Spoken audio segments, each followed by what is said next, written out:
This will be about the eye's behavior. I call it the meta-eye dynamic at birth. Not defective, not a medical situation, nor a disease. So the question is, how does a normal eye behave? What is more normal than for a young man who wants to enter the Naval Academy? What are the requirements? And the requirements were you have to have 20/20 to enter. And what they found out was that these cadets entering at 20/20 who had a refractive state of exactly 0, so-called ametropia, were becoming defective after 4 years at the Naval Academy. And then they had to be kicked out because they did not have 20/20 after 4 years at the academy. So here's a report from Francis Young, Development and Prevention of Myopia at the United States Naval Academy. A brilliant eye concept. How do you prevent myopia at the Naval Academy? By Dr. Reynolds Hayden, medical doctor, Captain Medical Corps, United States Naval Academy, Annapolis, Maryland. The standards of the line of the Navy branch, and then he goes on to standards. And so they found out they had to kick people out of the Naval Academy because after 4 years, they didn't qualify. And they didn't like to do that.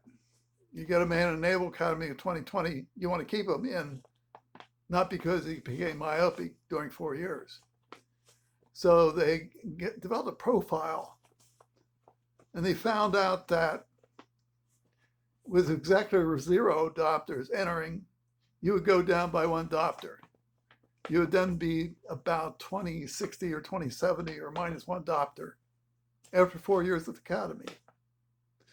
Then they did a further survey, and they found that those cadets who had what they called hyperopic reserve, or I call positive refractive state for the normal eye, as I measure it, would go down.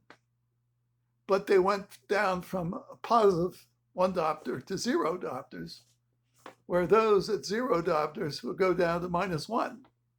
They said, aha, what we'll do is deny them entry if they have 20/20 and 0 diopters, because there's no point in letting them in the Naval Academy if you have to kick them out after 4 years and they're 20/80. So that was a plan. That was a 1941 study, and that was a recommendation. Yeah, you have to have 20/20 and a positive refractive state of 1 diopter to enter the Naval Academy, because there's no point if you're going to become myopic while you're at the Naval Academy and go down by 1 diopter. So that was the suggestion. I don't know what quite happened there. There was, of course, objection to doing that. So that is a conclusion that's across all normal eyes.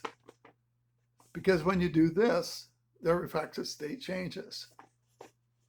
More typically, it's more like a half diopter per year in a college, but you can count on never going positive if you're slightly negative at a 4-year college.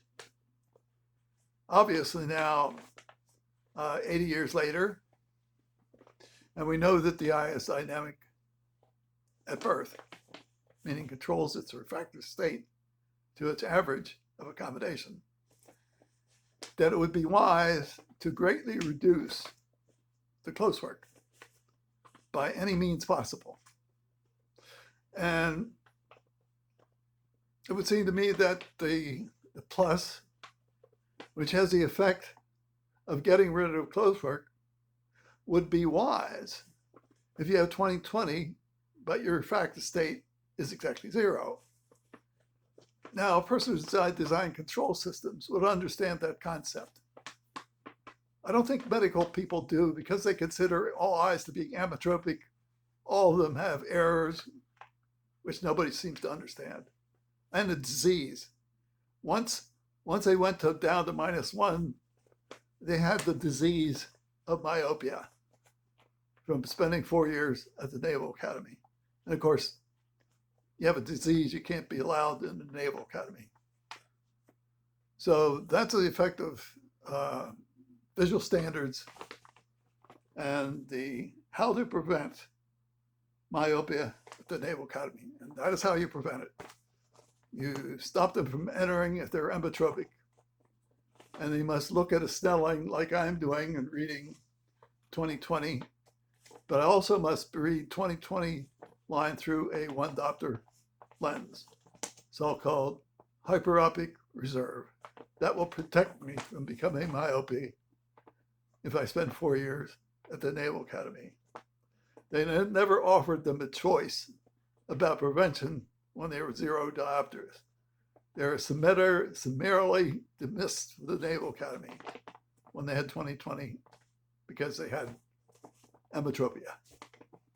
Perfect eyes, emmetropia, by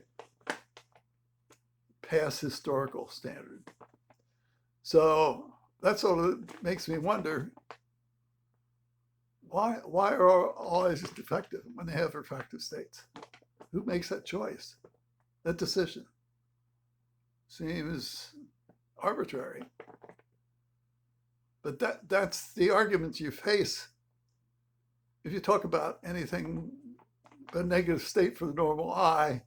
Immediately the medical person says, oh, you're talking about a disease, and we could solve this disease problem. Use atropine. That'll do it. That'll slow it down when you're at 20/40. Can't get out of it. Nobody knows how to get out of 20/40 vision, because all eyes are cameras. They're like, I want to believe they're bad cameras, and they taught me that in optometry. And what they taught me must be right. I mean, why would anybody challenge accepted beliefs? I mean, we all know eyes are bad cameras, don't we? You had it in high school physics, you should know that. So the result is that nobody gets a choice. Nobody gets an alternative, because we have these antique beliefs which you're not allowed to challenge, because everybody knows electrical engineers don't know anything about medical subjects.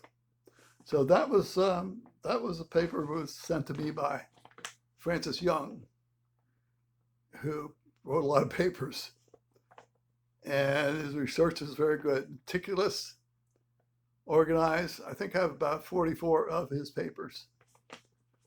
You form a general conclusion about the eye's behavior. It's not a popular opinion, but he was very persistent. And the key in the academic life is this: you gotta get funding. So you write proposal to the National Eye Institute, and after it's scrubbed, you get funded.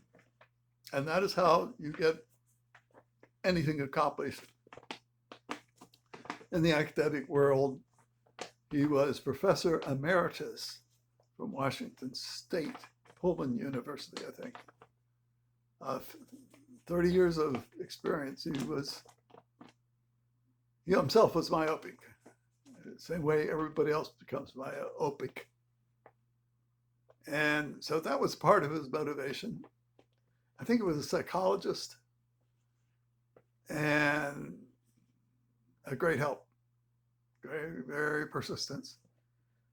So we were co-authors on a number of papers, published in the IEEE Engineering and Medicine in Biology. The reason it's published there is because No one in medicine will allow a paper that disagrees with official orthodoxy. And when I say the eyes are sophisticated dynamic systems, or the meta eye, immediately you find a local trash can and drop it there. And then we get a little letter that says, sorry, Mr. Brown, your paper did not meet our standards. It's a wonderful paper, but it doesn't meet our standards. And so you get rejected. So that's how you get papers published in an engineering journal, because they're not acceptable in medical journals. I wonder why. I really wonder why about that. Well, I'll never know, because I could never find out. Hope you enjoy this. If you have any questions, by all means. But this is certainly why I make my own refractive measurements, to rebuild my hyperopic reserve so I never get back into myopia a second time. The first time was truly terrible. Thank you, and be intellectual, scientific, ask questions, find the truth, find scientific truth. It's a real challenge. Thank you.